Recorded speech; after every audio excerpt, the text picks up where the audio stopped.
looking up my notes. Hey, Citizen Media News. We're here at CPAC. We are talking with Brady Duke, who's running for Congress in Florida 7. Hi, Brady. How you doing? I'm doing great. Roger, how are you? I'm doing good.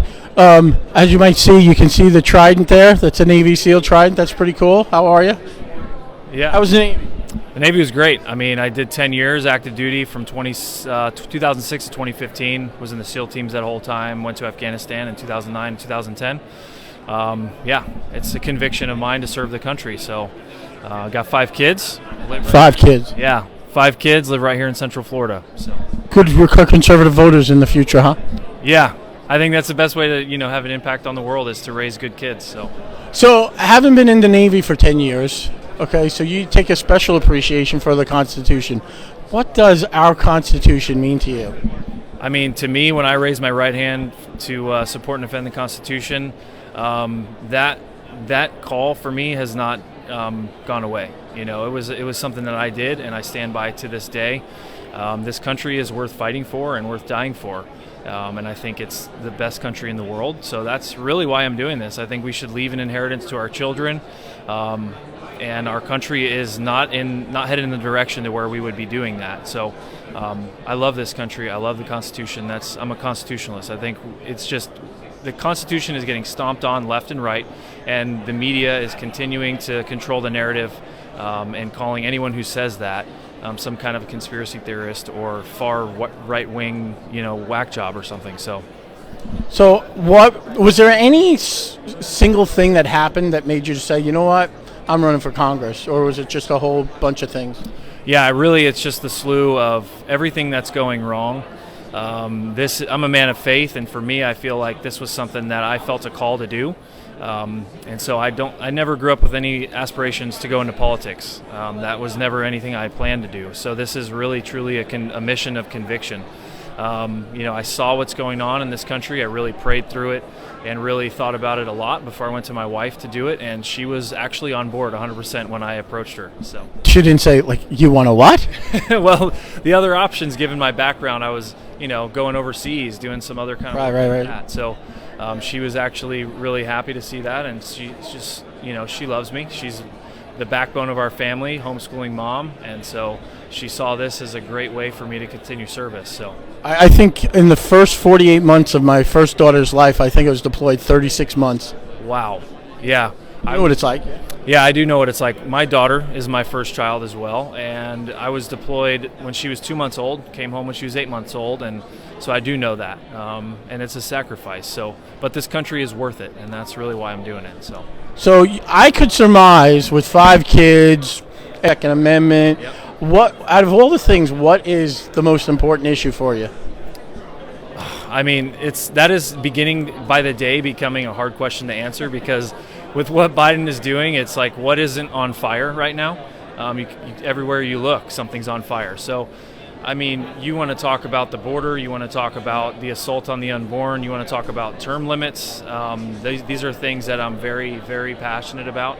I think at a foundational level, term limits should be pursued, because this position of honor to serve this country in this capacity has become a position of profit. And our founders knew that was the case, then our country could be compromised. And so I have a passion to see if we can get term limits passed and really move forward with something like that.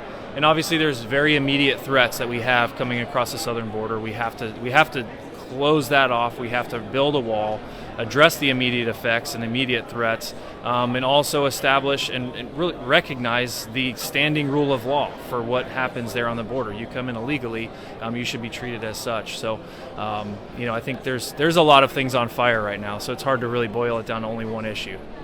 I was in the service. You were in the service, and obviously you were in the service and you served, and now you're throwing your hat in the ring to be a congressman.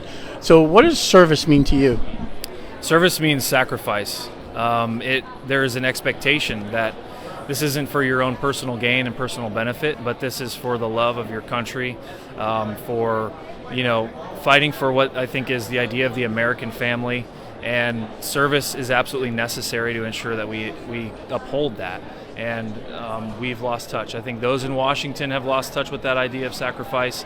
I mean, you have we were just talking before we went live here, being overseas and deployed at 20 years old, 23 years old, willing to give our lives.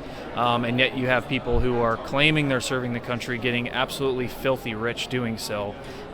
It's just, there's a blatant issue there, and the American people are sick of it. So, how many countries you visited? A handful, 5, 10, somewhere in there. How does being around the world, how do you think that's going to help you leading Congress? I think it's, seeing other parts of the world. I think, number one, we need to have our young kids do. I've brought my kids on mission trips around the world to see how other people live and other cultures and other governments, and it is something that has opened their eyes up to see how special we have it here, how special our country is. But I think, seeing how other governments are run, how other countries are run, I think is absolutely vital to keeping perspective on how special our country is. So, it's to see it is something so much more powerful than reading about it or seeing a video on it. And I think America and this younger generation needs to gain perspective on how blessed they are to be here. So, well, one of the things that happened with me, I was in Desert Storm, and then I went back for Enduring Freedom, Iraqi Freedom, and we were working with some of the Kuwaiti military. And there was he loved the American military because he said when I was there the first time, back in 1990, he was 12 years old. And he said Saddam Hussein's tanks rolled through his hometown, and then the Americans came through and rescued him, and he was like forever thankful. And that's just a moving moment in my life, being in the military. Do you have anything like that? I don't have that's a pretty fantastic story to have met someone who was there at that time and then be, expressing that appreciation. I think, I draw back to my time in Afghanistan, and we would hold clinics. When we were on a small forward operating base, we would hold clinics for those in the town, and we would give medicine, and we would provide some basic care for them, antibiotics and small, simple surgeries and things like that. And they were greatly appreciative of us coming there to help serve them and give them resources to help their communities and protect them enough so they could build schools and things like that. So there's an immense, gratitude to be able to serve our country, and also a responsibility for our country, to be a beacon of light, be a beacon of freedom. So, all right, kind of a Second Amendment question. What was a favorite weapon that you fired in the Navy? I mean, one of my favorite go-tos was a Mark 48. It's a machine gun, 7.62 machine gun. I'm a big guy, 6'6", so I carried that often. A lot of firepower. I loved it. So yeah, I got to hold the actual tripod up because it wasn't tough. Above your head right now. The wife and I just kick back in the living room, relax at night. What do you and your family? What do you like doing? What do you kick back? What does Brady kick back with at the end? Oh man, I don't know how much kicking back there is with 5 kids under 10, but I think we love going to the beach. That's something that we love as a family. It's really restorative and rejuvenating for us. It's really relaxing. The kids just love playing in the sand, in the waves, and that's something that we love to do. How long you been married? 11 years. Wow. 11 years and 5 kids. There's a lot of times, I think, being in the military, we talk about, I served 20 years, I did that, a lot of times, I think marriage gets overlooked. You being married for 11 years and the commitment you made to your wife and your family, I think that's a big thing too, and I think that shows character. Yeah, I think it's important. We have to value marriage, we have to value family, and if we don't, our country's at stake. I think if the American family is not healthy, our country's not healthy. So you're absolutely right, yeah. Were the Buccaneers shafted this year with Tom Brady, or what happened there? Hey, I'm from New York, so none of my sports teams do very well. I'm a Jets and Islanders and Mets fan. I think combined, we're it's been a combined 150 years since we've last had a championship. But anyway, so you're staying true to your teams, and I surely am. So. Yeah. Hey, thanks for spending a couple of minutes with us. I appreciate it. Thank you so much. Oh wait, one more. What's your social media? Where can you make a donation and stuff like that? Yeah. So my website for my campaign is bradyduke.com. We need as much help as we can get in this fight. Just like overseas, we would bring ammunition and be well funded in that sense. That's how we get this done. That's how you get conservatives like me in the House of Representatives. So bradyduke.com.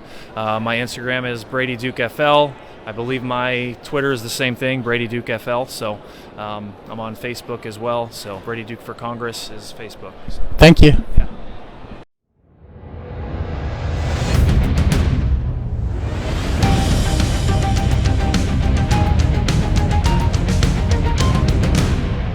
citizen. Media.